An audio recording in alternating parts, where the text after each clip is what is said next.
സത്യപ്രതിജ്ഞാ ചടങ്ങുകളെക്കുറിച്ച് വിശദീകരിക്കാൻ വിളിച്ചു ചേർത്ത വാർത്താസമ്മേളനത്തിലാണ് നിയുക്ത മുഖ്യമന്ത്രി പിണറായി വിജയൻ തന്റെ സർക്കാരിന്റെ നയം വ്യക്തമാക്കിയത്. നാളെ അധികാരമേൽക്കുന്നത് എല്ലാവരുടെയും സർക്കാരാണ്.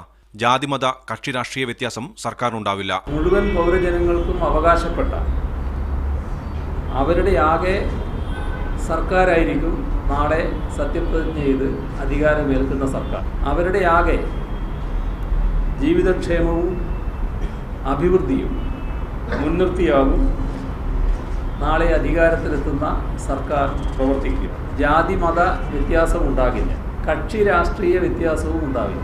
താൻ മുഖ്യമന്ത്രിയായാൽ എന്റെ സ്വന്തക്കാരാണെന്ന് പറഞ്ഞ ചിലർ വരാം. ഇത്തരം അവതാരങ്ങളെ സൂക്ഷിക്കണമെന്നും പിണറായി മുന്നറിയിപ്പ് നൽകി. അടുത്ത ദിവസം കേട്ടൊരു കാര്യം, ഒരാൾ ഹൈദരാബാദ് പോയി.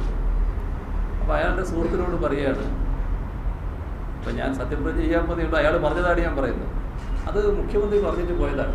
ആരോടാണോ പറഞ്ഞത് അദ്ദേഹത്തിന് എന്നെ അറിയാം, അത് ഇത് ഉണ്ടാവില്ല എന്നും അദ്ദേഹത്തിന് അറിയാം. അപ്പോൾ എന്നോട് പറഞ്ഞു, ഇങ്ങനെ ഒരാൾ പറഞ്ഞ് നടക്കുന്നുണ്ട് കേട്ടോ.